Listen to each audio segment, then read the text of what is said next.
No sé muy bien por qué escribo esto aquí. Supongo que porque en Reddit nadie te mira con esa cara de algo habrás hecho que ya me sé de memoria. Porque aquí puedo escribir sin modular la voz, sin pedir perdón por ocupar espacio, sin suavizar lo que pasó para que no resulte incómodo.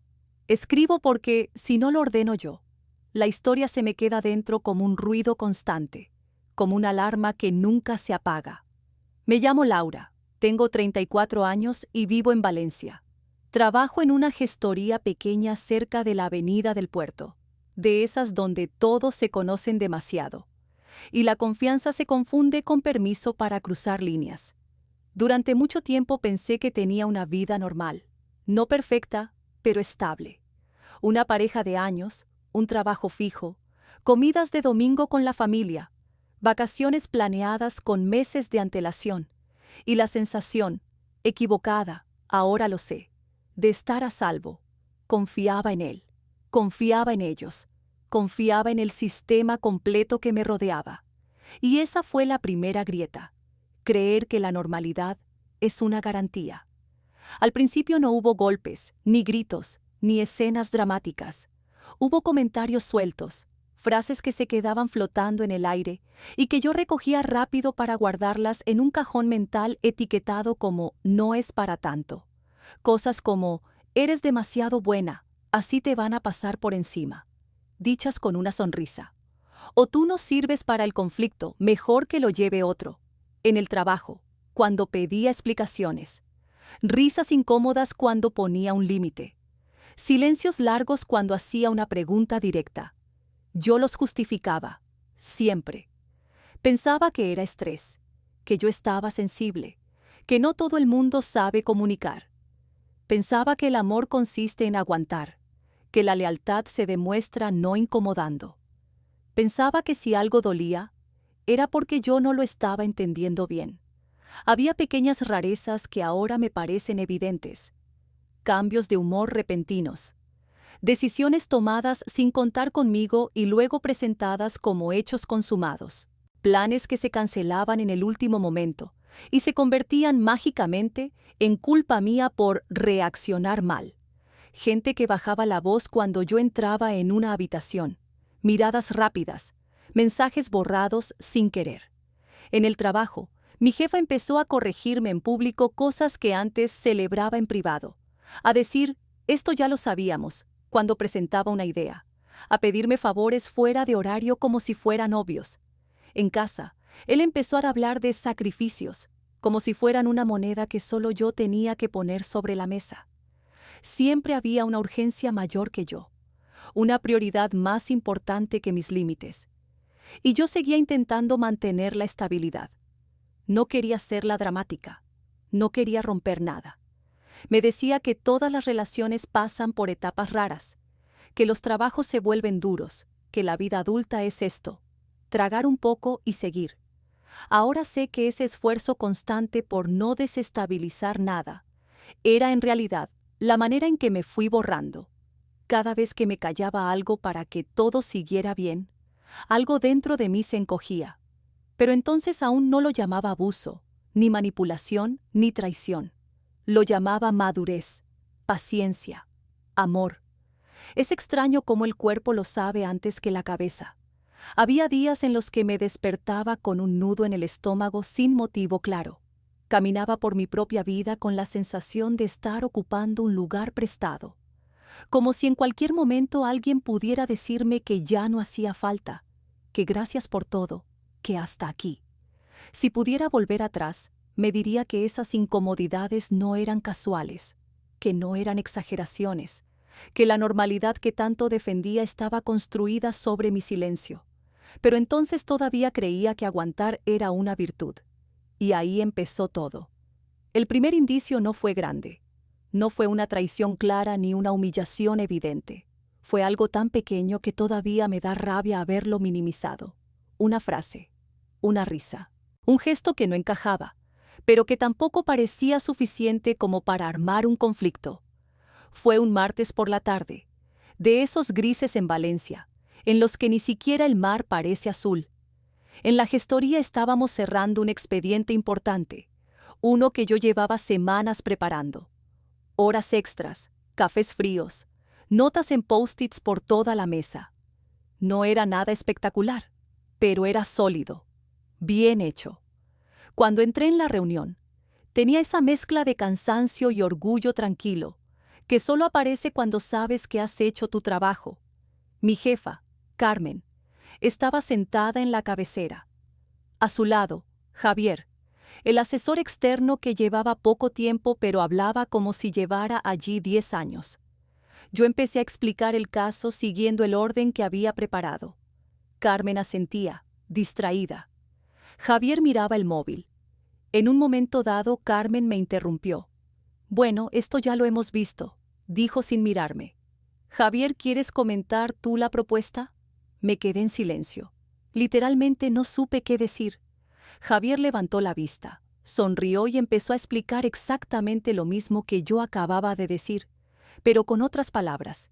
Incluso usó una de mis frases, una que yo suelo repetir siempre. Hay que cerrar esto antes de que se convierta en un problema mayor. Nadie dijo nada. Nadie pareció notar nada extraño. Cuando terminó, Carmen sonrió satisfecha. «Eso es», dijo, «justo lo que necesitamos».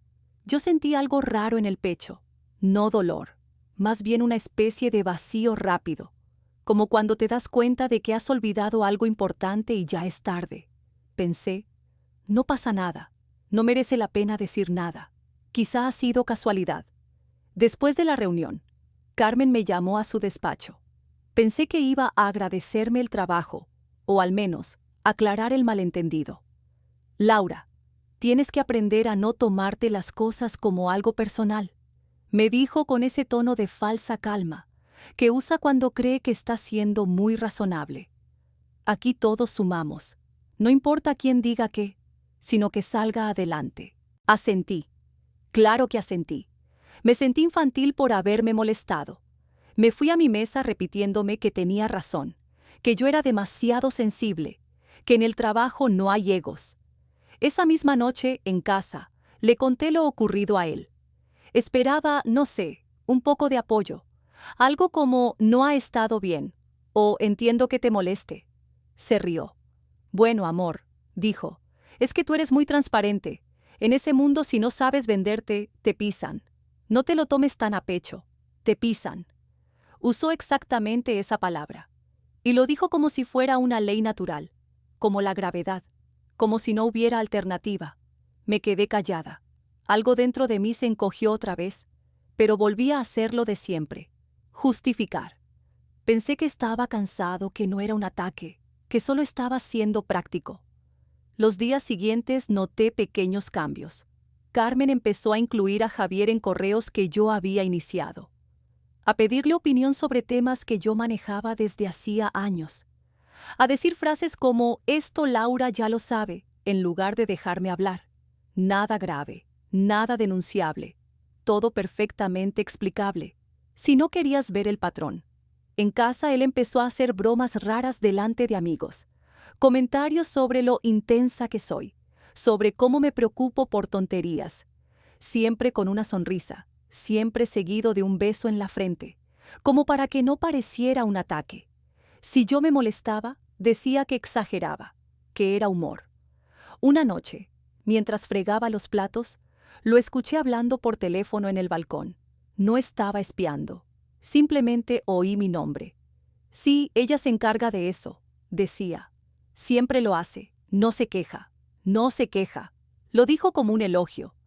Y ahí sentí por primera vez una incomodidad distinta, más profunda. No era solo que me quitaran espacio, era que estaban contando con mi silencio como algo garantizado. Esa noche dormí mal. Me desperté varias veces con la sensación de que algo estaba empezando a moverse bajo la superficie, como una grieta en una pared que todavía no se ve, pero que sabes que está creciendo. Al día siguiente, Carmen me pidió que preparara un informe rápido para una reunión a la que, luego supe, yo no estaba invitada. Cuando pregunté por qué, me dijo, «Es mejor así, no te preocupes, confía, confiar». Esa palabra volvió a aparecer, y yo, aún sin saberlo, seguí confiando. Ese fue el primer indicio, no un golpe, no una traición abierta, solo esa sensación persistente de estar siendo desplazada lentamente, de forma tan educada y normalizada, que casi parecía culpa mía notarlo. Después de aquel primer indicio, todo empezó a repetirse, no de forma escandalosa, no como para señalarlo con el dedo y decir, esto es abuso, sino como una sucesión de pequeñas cosas que, acumuladas, te van doblando por dentro, como una gota constante cayendo siempre en el mismo punto. En el trabajo, el patrón se afinó. Ya no era solo que me interrumpieran o me invisibilizaran, era más sofisticado.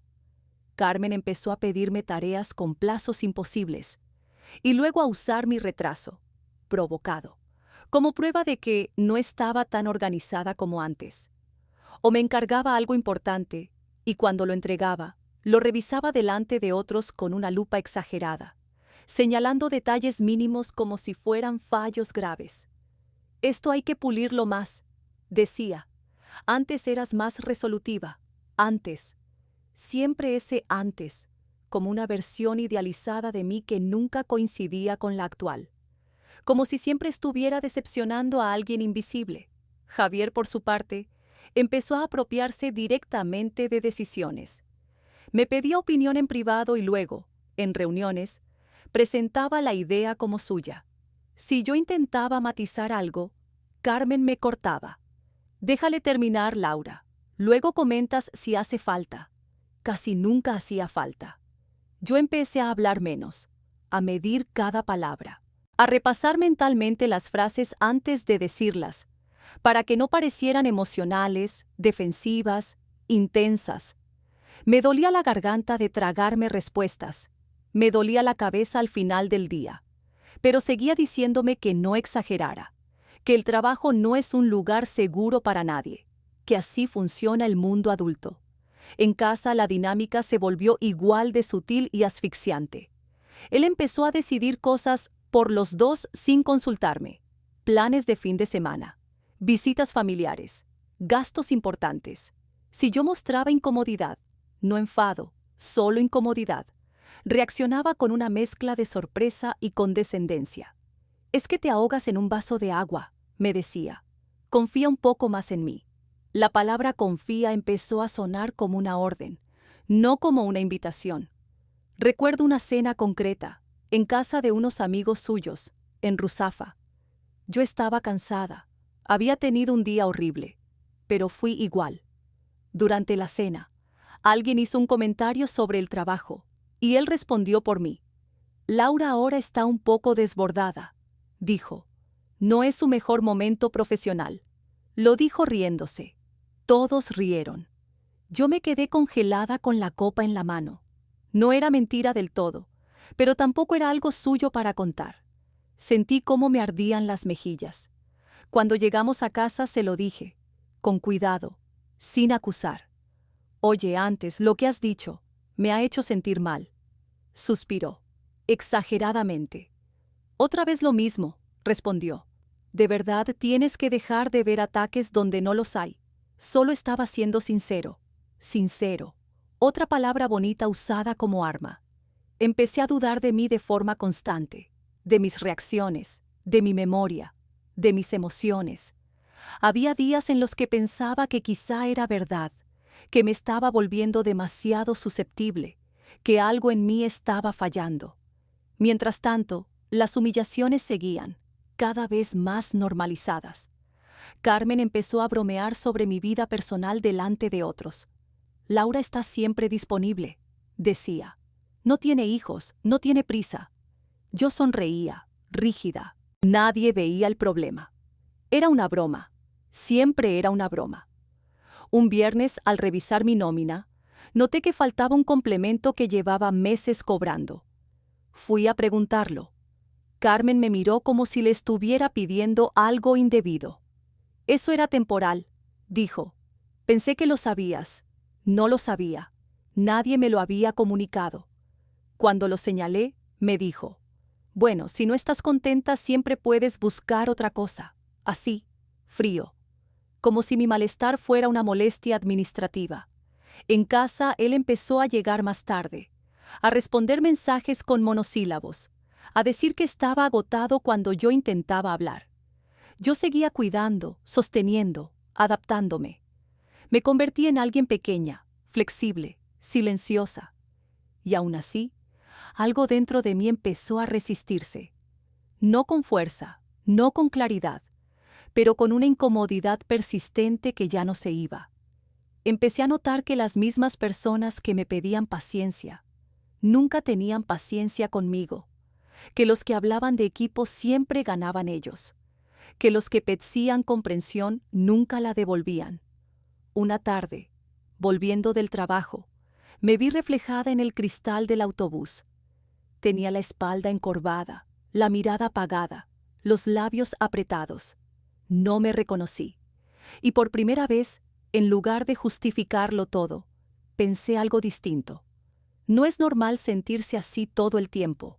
Ese pensamiento fue pequeño, breve, pero ya no pude borrarlo.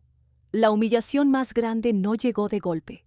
Llegó envuelta en normalidad, en risas ajenas, en la certeza de que otros sabían cosas que yo no, o peor, que las sabían y habían decidido no decírmelas.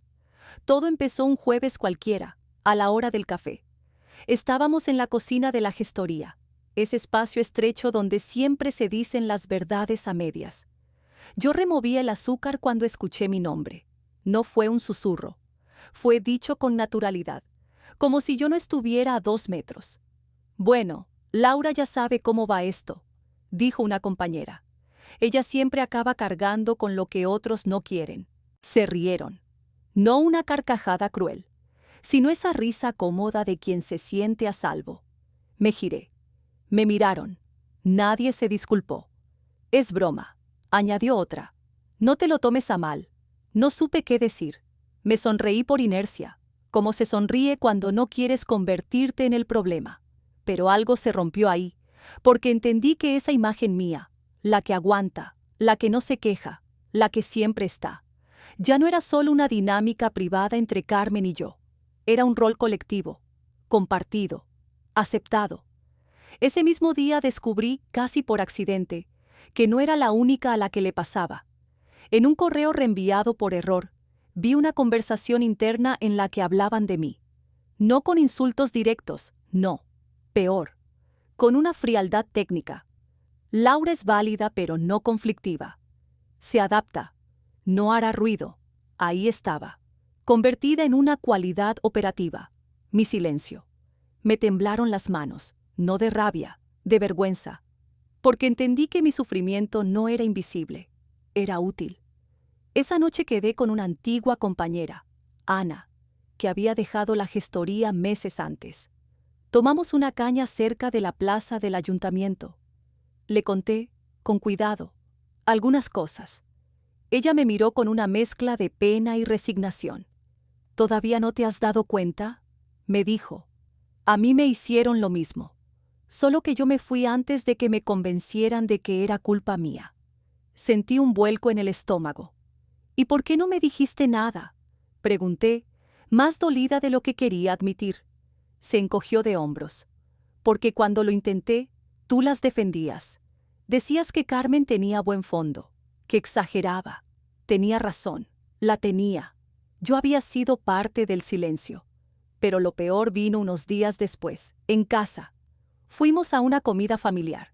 Todo parecía normal, demasiado normal. Hasta que su hermana, entre plato y plato, soltó: «Bueno, con todo lo que has hecho por nosotros, Laura, algo te deberá, ¿no?». Lo dijo sonriendo, como si fuera un chiste privado. Yo me quedé helada. «¿A qué te refieres?», pregunté. Él intervino rápido. «Nada, tonterías», dijo. «Ya sabes cómo es». Pero no era nada. Y no eran tonterías. Más tarde, en la cocina, lo escuché hablar con su madre. No estaban susurrando. Simplemente asumían que yo no escuchaba. «Menos mal que Laura es comprensiva», dijo ella. Otra ya habría montado un drama.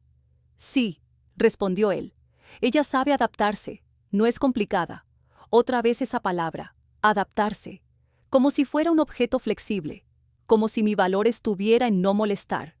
Me apoyé en la encimera para no perder el equilibrio. Sentí una mezcla de humillación y lucidez brutal. No era solo que me usaran, era que hablaban de mí como de alguien que no necesitaba consentimiento, ni cuidado, ni reciprocidad. No era una traición individual, era un acuerdo tácito. Yo era la pieza cómoda, la que amortigua, la que se sacrifica sin hacer ruido. Esa noche en la cama, él se durmió enseguida.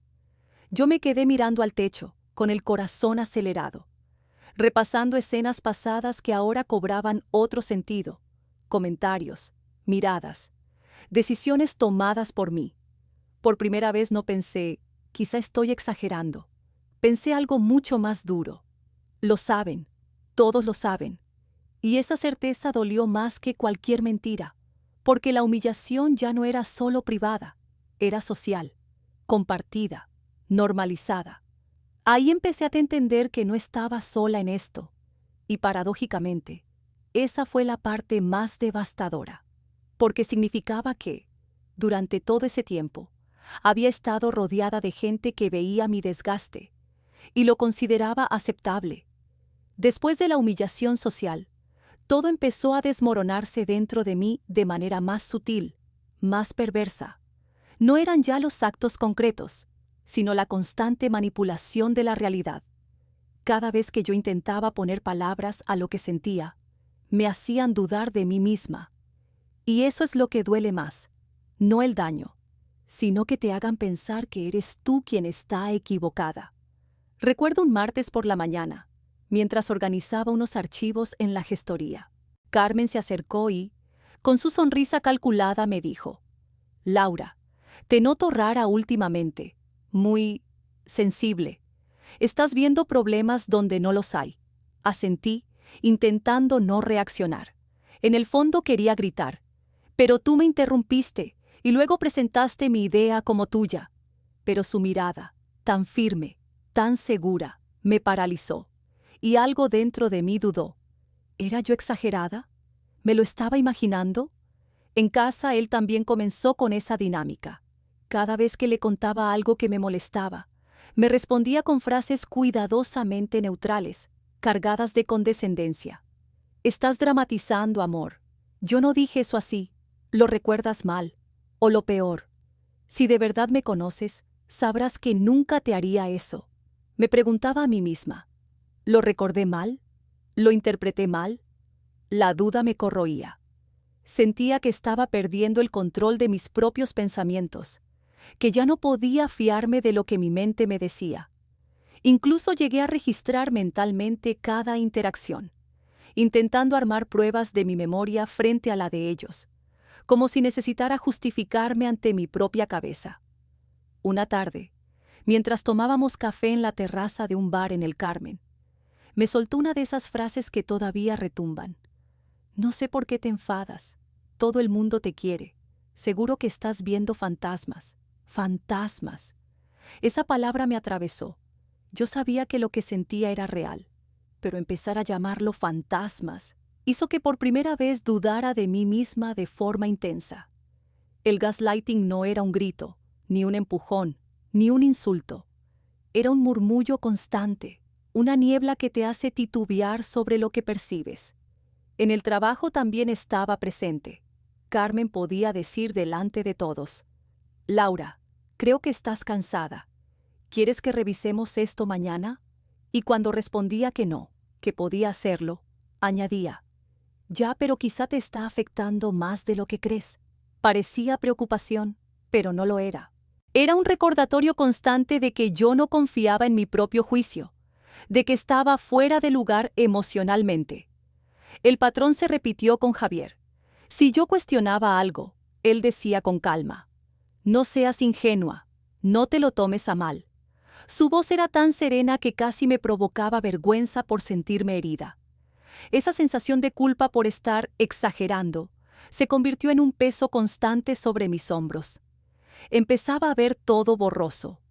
Cada interacción era un campo minado. Decir demasiado, y me acusaban de sensible. Decir demasiado poco, y me tachaban de indiferente. Mis límites se diluían. Mis emociones eran sospechosas. Mi percepción de la realidad cuestionada. Recuerdo un momento particularmente humillante. Estaba preparando un informe que llevaba días revisando. Lo envié a Carmen y a Javier antes de una reunión importante. Al día siguiente, él me dijo mientras desayunábamos: «Creo que estás un poco paranoica con esto del trabajo. Seguro que estás interpretando mal lo que te dicen». Mi corazón se aceleró, y por primera vez dudé de mis propias habilidades y memoria. ¿Era yo paranoica? ¿Exageraba todo? ¿Me había vuelto loca? Pero al mismo tiempo, una pequeña voz dentro de mí empezaba a resistirse. Esa voz decía: «No, esto no es normal. No estoy loca. Esto es manipulación». Era débil, sí, pero presente. Cada vez que escuchaba una palabra de gaslighting, esa voz interna la anotaba, la retenía, la guardaba para cuando pudiera salir de la niebla. Porque lo peor del gaslighting no es la mentira en sí. Es el silencio que te obliga a dudar de tu realidad, a desconfiar de ti misma. Y yo, poco a poco, empecé a notar que no podía seguir ignorando esa voz interior, que necesitaba recordarse que su percepción tenía valor, aunque ellos intentaran destruirla. Ese capítulo de mi vida fue como caminar por un laberinto con espejos. Todo reflejaba duda, confusión y culpa. Pero, a pesar del vértigo, estaba empezando a tomar nota mental de cada detalle, cada frase, cada gesto, porque no quería olvidar nada. Y sin saberlo aún, estaba preparando la pieza clave que algún día me devolvería el control. El punto de quiebre no fue una escena dramática ni una confesión directa. Fue algo mucho más frío, más limpio, más imposible de negar. Llegó un lunes por la mañana, cuando todo parecía por fuera relativamente estable. Yo ya funcionaba en modo automático. Me levantaba, me vestía, iba a trabajar, volvía a casa, sin esperar nada, sin pedir nada, solo resistiendo. Había aprendido a no mostrar demasiado, a no reaccionar rápido, a observar. Ese día Carmen me pidió que revisara unos documentos antiguos del servidor. Archivos viejos, dijo, para liberar espacio. Nada raro. Era una de esas tareas invisibles que siempre acababan en mi mesa. Mientras buscaba carpetas, abrí una que no reconocí. Tenía mi nombre. Pensé que sería algo administrativo. Contrato, evaluaciones, lo típico. No lo era. Era un historial completo de correos internos, notas, mensajes reenviados. Conversaciones entre Carmen, Javier y un socio del despacho. Fechadas a lo largo de casi 2 años. 2 años de mi vida resumidos en frases cortas, frías, estratégicas. Laura es perfecta para absorber carga. No va a protestar. Mientras crea que es temporal, aguantará. Si se cansa, ya veremos. De momento no sirve. Me quedé mirando la pantalla sin respirar. No lloré, no temblé. Sentí algo peor, una claridad absoluta. Todo encajó. Cada comentario, cada broma, cada silencio incómodo. No era torpeza, no era estrés, no era mala comunicación. Era un plan. Seguí leyendo. Había referencias a mi vida personal, a mis horarios, a mi relación. Está muy centrada en su pareja. No se irá ahora. Mientras esté emocionalmente implicada, no tomará decisiones bruscas. Ese fue el momento exacto en el que algo dentro de mí se apagó. No el dolor, la esperanza. Guardé copias de todo, no porque ya pensara en venganza, sino porque por primera vez no quise olvidar. Porque entendí que, si no lo documentaba, acabarían convenciéndome de que nunca había pasado. Salí del trabajo con una calma extraña. Compré pan, leche. Hice la compra como cualquier otro día. La normalidad era casi insultante. Esa noche en casa lo miré de otra forma. Ya no con duda, con observación. Estaba en el sofá con el móvil en la mano. Sonrió al verme. ¿Todo bien? Sí, respondí. Normal, normal. Esa palabra que había usado como anestesia durante años. Me senté a su lado. Le pregunté, con voz tranquila: ¿tú le has contado a alguien cosas mías del trabajo? No se tensó, no se sorprendió. Negó con la cabeza de forma automática. Claro que no. ¿Por qué iba a hacerlo? Porque a veces hablas de mí como si yo no estuviera, dije, como si mis decisiones no fueran realmente mías. Se rió, suave. Estás otra vez con eso, te estás obsesionando. No levantó la voz, no se enfadó, pero ahí estuvo el error, porque ya había leído demasiadas frases como esa. Ya conocía ese mecanismo exacto. He visto mensajes, dije entonces. Silencio. No un silencio incómodo, un silencio calculado, como si estuviera midiendo qué versión elegir. ¿Mensajes de qué?, preguntó al final. De personas que sabían que yo iba a ceder antes incluso de pedírmelo. Respondí. Personas que hablaban de mí como de un recurso. Tragó saliva. Lo vi. Por primera vez, no pudo esconderlo del todo. Laura, empezó. Creo que estás sacando las cosas de contexto. Contexto. La palabra comodín. ¿También es contexto prometer cosas que nunca pensabas cumplir?, pregunté. ¿O dejar que otros decidan por mí porque sabes que no voy a montar un escándalo? Suspiró. Se pasó la mano por la cara. Cambió el tono.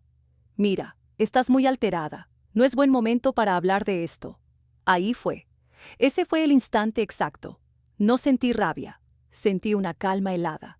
La certeza absoluta de que no iba a asumir nada. Nunca. Que siempre sería yo la que exagera, la que malinterpreta, la que no está bien. Me levanté. No estoy alterada, dije. Estoy despierta. No intenté convencerlo. No le mostré pruebas. No lloré. Porque entendí algo fundamental. El punto de quiebre no es cuando descubres la traición. Es cuando dejas de necesitar que la otra persona la admita. Esa noche dormí poco, pero por primera vez en mucho tiempo, no me sentí confundida. Sentí dolor, sí. Vergüenza. Pero también una lucidez brutal. Ya no estaba buscando explicaciones, estaba tomando decisiones. Y eso cambió todo. Después del punto de quiebre, algo dentro de mí se rompió. No fue un estallido visible, no fue gritos ni llantos en el trabajo, ni escenas en casa. Fue interno, profundo, silencioso, devastador.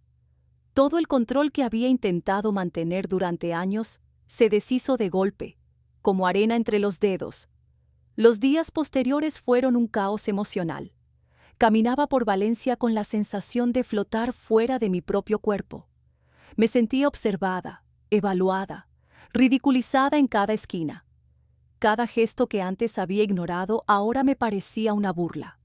La sonrisa de Carmen, los comentarios casuales de Javier, la risa contenida de él cuando yo hablaba de algo que me preocupaba. Todo estaba cargado de intenciones. Todo era parte del patrón. Y yo, que siempre me decía que exageraba, tenía la certeza de que no. Recuerdo una tarde en el trabajo. Estaba revisando un archivo cuando escuché mi nombre en la sala de reuniones. Volví la cabeza y vi cómo Javier hablaba frente a Carmen y otro compañero sobre cómo Laura siempre se encarga de lo que los demás no quieren hacer. Sonreían, no como amigos, sino como conspiradores. En ese momento sentí un nudo en la garganta tan intenso que me costó tragar. Quise hablar, explicar que eso era injusto, pero no pude. No había palabras que pudieran revertir ese escenario. Solo sentí vergüenza, rabia y un vacío profundo, todo al mismo tiempo. En casa él seguía con su actitud calculadamente indiferente. Llegaba tarde, me hablaba con frases vacías, dejaba pequeños comentarios que me recordaban que yo no importaba del todo. Bueno, Laura, al menos no me pongo así con todos, decía como si eso me consolara. Y yo me sentaba en el sofá, con las manos entrelazadas, con la sensación de haber sido usada, desechada emocionalmente, completamente invisible. Cada palabra suya era un recordatorio de que mi vida, mis emociones y mi tiempo eran prescindibles. Dormía mal, comía mal. Lloraba en silencio mientras hacía tareas domésticas, mientras escribía correos, mientras caminaba sola por las calles del centro. Me sentía atrapada en un ciclo que parecía interminable. Humillación, negación, culpa inducida, silencio. Todo mezclado con la rutina, que me daba la ilusión de normalidad mientras me destruía por dentro. Hubo noches en las que me despertaba gritando mentalmente, recordando conversaciones, gestos, risas que ahora entendía como complicidad contra mí. La sensación de traición era tan intensa que me dolía el cuerpo. Cada fibra de mi ser estaba alerta, temerosa de nuevas humillaciones, de nuevas manipulaciones. Pero, entre la rabia y el miedo, empezó a surgir una cosa inesperada: claridad. La claridad de que todo estaba documentado en mi memoria, que todo podía ser usado como evidencia de lo que había pasado. La claridad de que yo había soportado demasiado tiempo y que no estaba condenada a seguir siendo víctima. Ese colapso emocional, aunque devastador, tuvo un efecto perversamente liberador, porque por primera vez entendí que no se trataba solo de lo que ellos hacían. Se trataba de mi reacción, de mi decisión de seguir permitiendo que me pasara. Y ahí, en ese vacío, en ese dolor profundo, empezó a formarse una determinación fría. No iba a dejar que esto continuara. No de esa manera. Era rabia, sí, pero era lucidez. Una mezcla peligrosa pero necesaria.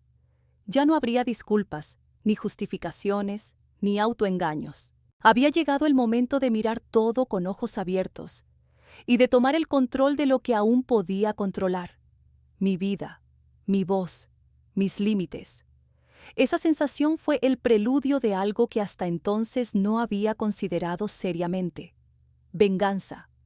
No la venganza impulsiva, violenta o teatral, sino la venganza estratégica, la que duele más porque te devuelve tu poder sin que ellos lo vean venir. Por primera vez en mucho tiempo, respiré hondo y sentí que algo dentro de mí se encendía. No era alegría, era fuerza, y era suficiente. Después del colapso vino algo inesperado: silencio interno. No paz, no alivio, sino un espacio vacío donde antes solo había ruido. Dejé de reaccionar de inmediato. Dejé de explicarme. Dejé de justificar. Empecé a observar con una distancia casi clínica, como si estuviera analizando la vida de otra persona.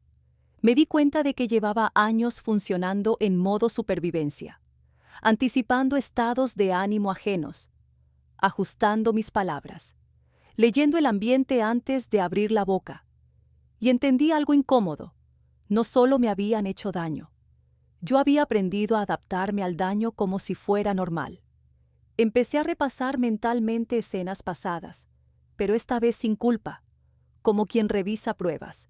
Recordé cuántas veces había dicho: da igual, no pasa nada, ya me adapto.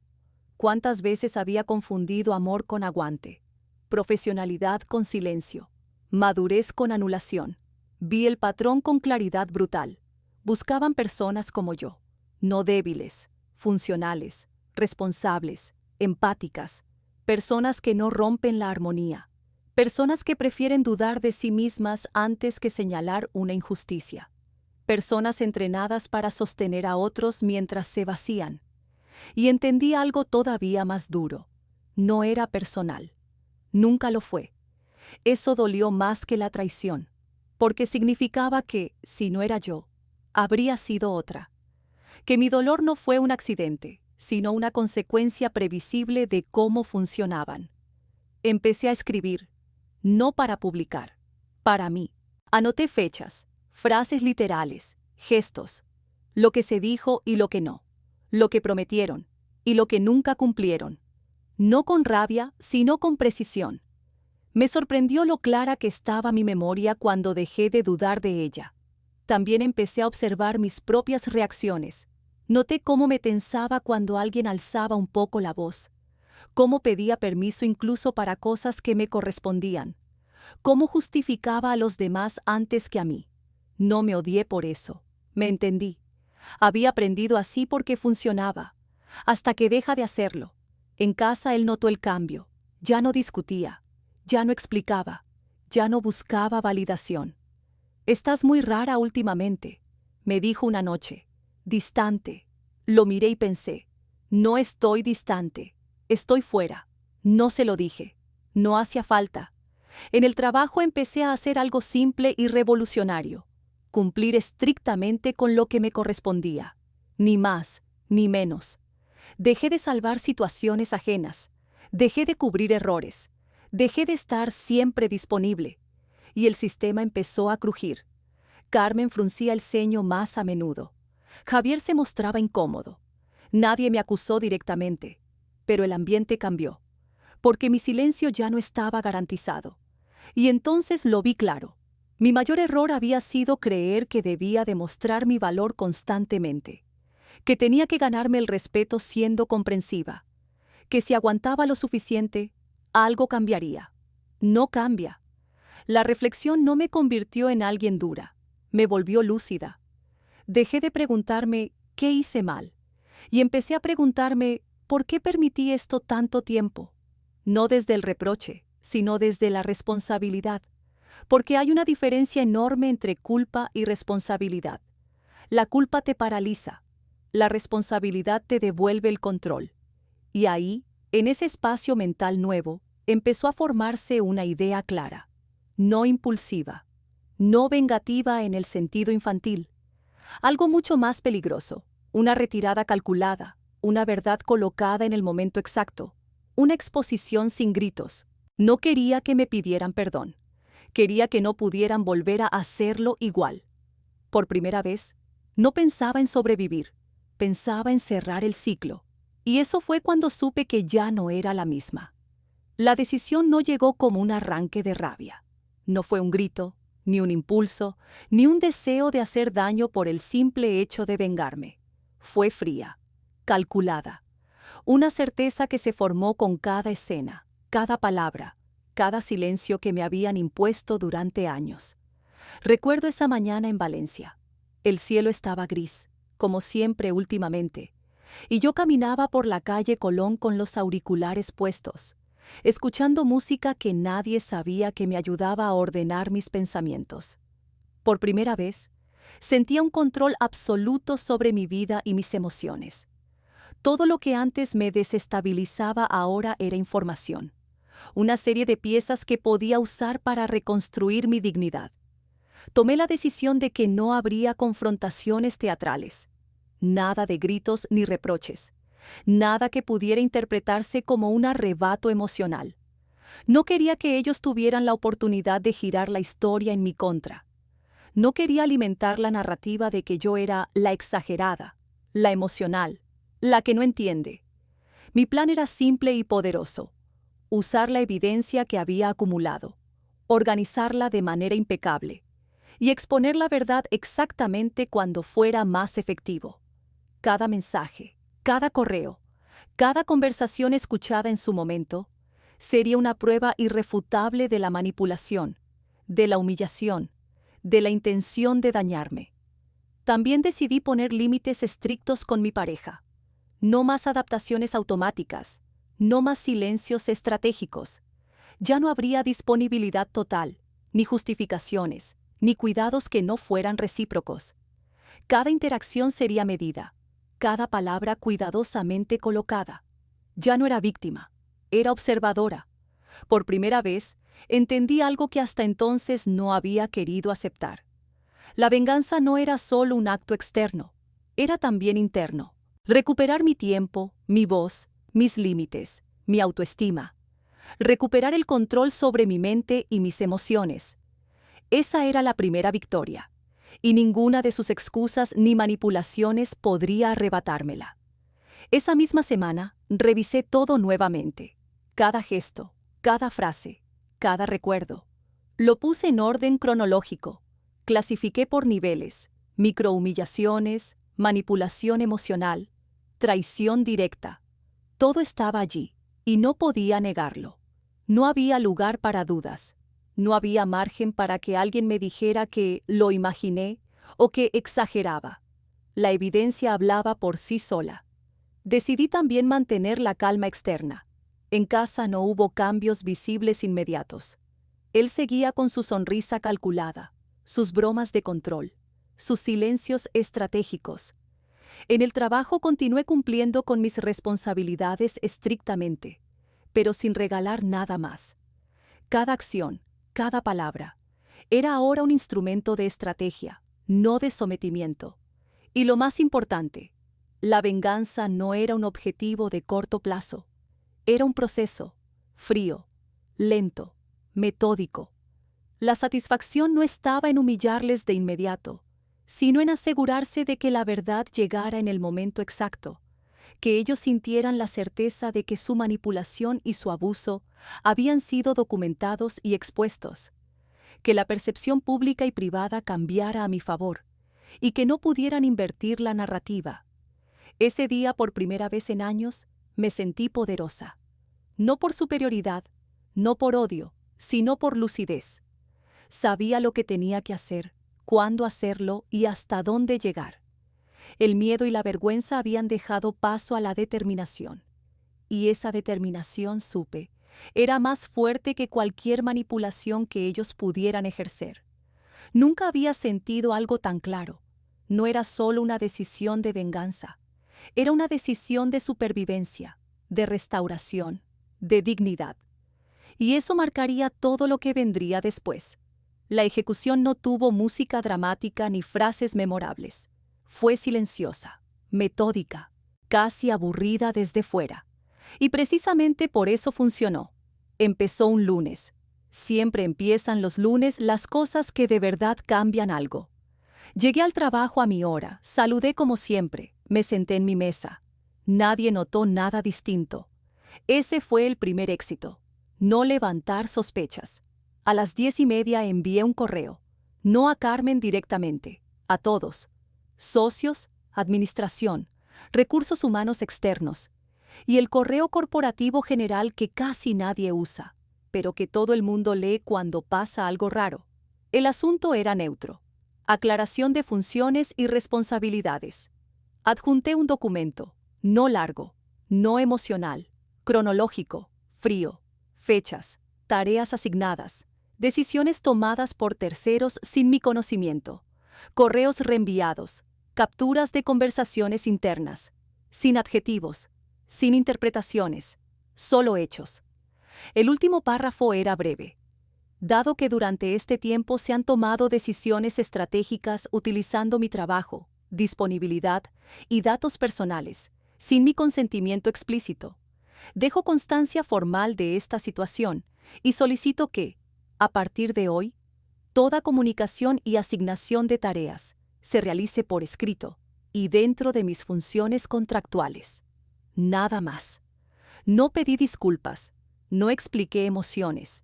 No acusé directamente. Dejé que el documento hiciera el trabajo sucio. Pasaron exactamente 7 minutos antes de que Carmen saliera de su despacho. Caminó rápido hacia mi mesa. Tenía la mandíbula tensa. ¿Podemos hablar?, dijo. Por escrito, respondí, sin levantar la voz. Fue la primera vez que la vi perder el control. No gritó, pero se quedó sin palabras. Dio media vuelta y volvió a su despacho. Empezaron los murmullos, las miradas, el silencio espeso. A las 12 recibí 3 correos. Uno de Javier, intentando aclarar malentendidos. Otro de Carmen, hablando de formas y lealtad. Y uno de recursos humanos externos pidiendo una reunión. No respondí a ninguno inmediatamente. Dejé pasar el tiempo. El silencio también es una herramienta. Esa misma tarde, en casa, ejecuté la segunda parte. Le dije que necesitaba hablar. Se sentó frente a mí, con esa actitud de «a ver qué drama toca hoy». No levanté la voz, no lloré. He tomado decisiones, le dije. A partir de hoy nuestras cuentas van separadas. He hablado con un abogado y voy a mudarme. Se rió, nervioso. Estás exagerando otra vez. Saqué el móvil. Le mostré solo una cosa, un mensaje, una frase suya. No todo. No hacía falta. Se quedó en silencio. No te voy a pedir explicaciones, continué. No te voy a pedir que entiendas nada, solo te estoy informando. Intentó tocarme el brazo. Me aparté. Esto no es una conversación, añadí. Es un cierre. Esa noche dormí en casa de una amiga. Apagué el móvil. Los días siguientes fueron exactamente como había previsto. En el trabajo, el ambiente se volvió tenso. Carmen empezó a ser excesivamente correcta. Javier evitaba mirarme. Recursos Humanos abrió un proceso de revisión interna. Ya no era yo la problemática. Ahora había un documento, un rastro, un riesgo. En casa él pasó por todas las fases: negación, victimismo, enfado, súplica. No respondía a ninguna. El silencio, cuando ya no nace del miedo, es devastador. No publiqué nada en redes.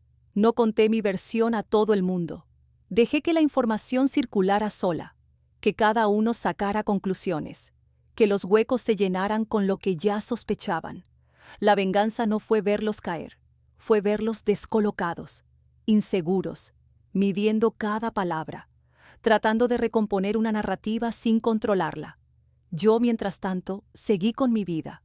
Ordené papeles, busqué piso, fui a trabajar, comí, dormí. No hubo celebración. Hubo algo mejor, una calma sólida, porque la ejecución no consistió en destruirlos.